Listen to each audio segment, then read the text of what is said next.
Okay, 3. It does feel right. Okay. Hi again. So here's the next video that will show you how to get as many outsides and linings cut from a width of fabric. In the first video you saw that we altered it down, so we're going to save a little bit of fabric. It doesn't seem like much, but you do get to squeak in an extra cut of this pattern out of your width of fabric. So we will be cutting the width of fabric in strips of 11 inches wide and then ironing them in a specific way so we can go ahead and cut multiple patterns at the same time. Increases your speed if you're interested in that, and then also you should be getting about 6 patterns out of this width of 11 inches. Now I do know that some batiks are a little bit narrower as far as width of fabrics. They don't necessarily equal up to the 42 inches, so you might have some that don't quite add up like this. As opposed to a quilting cotton that is 42 inches wide. We'll go ahead and definitely probably get 6 out of a width of fabric. So I'm going to go ahead and cut my 11 inches and take this over to the ironing board and press it. And when I press it, I'm going to be taking this big long strip,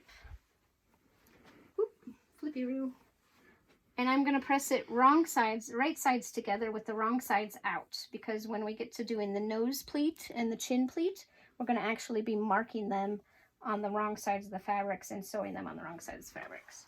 So I'm just going to make this giant strip and press it just so when I start cutting stacks of fabric, it is nice and stacks nicer, lays together nicer. You can steam if you feel the need.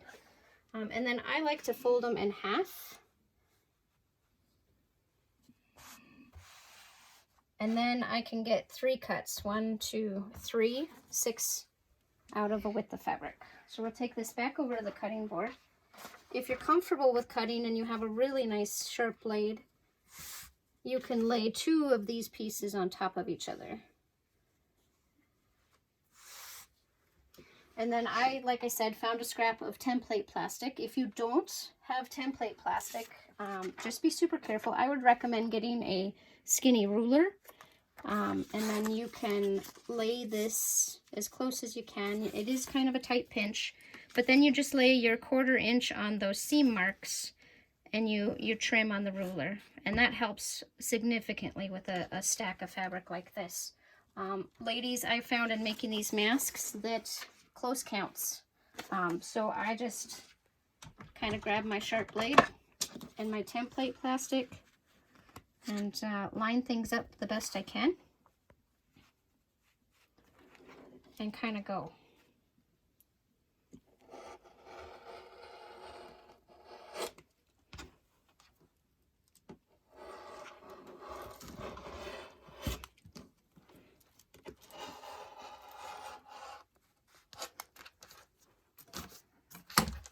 And then I just kind of keep going down, and you'll see that we'll be able to get, we might run a little bit into the selvage, but it should end up in the seam and turn out just fine. And again, some batiks are a little bit shorter as far as the width of fabric. I'll show you in a minute a stack of linings that I just cut. I was able to get 30 of these linings, or fronts if you call them fronts. Be careful not to cut your template plastic. Your pattern will get smaller each time. So that does run a little bit in. I have found that sometimes I can fudge a little bit off just because those will be turned in.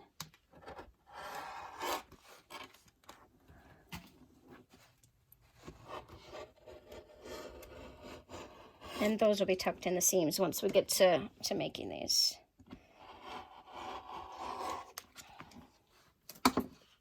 So there, in a matter of just a few minutes. So you see there, that one was a little cut off, but the seam for the nose piece is going to be in there. because we're going to sew on this line, and it's going to be tucked on the inside. So I'm okay with that. Like I said, close counts. In a matter of minutes, we just cut all of these linings, 12 out of 2 strips with the fabric. And like I said, out of 1.5 yards of batiks that I picked up from the sewing center, I was able to get 30 masks out of 1.5 yards. That doesn't include ties or anything. For right now, I'm just using these as the inside linings. So in the next video, we'll go ahead and cut the strips for the ties and show you how to press those and show any tips and tricks that I've come across in making these fun little things. So stay tuned.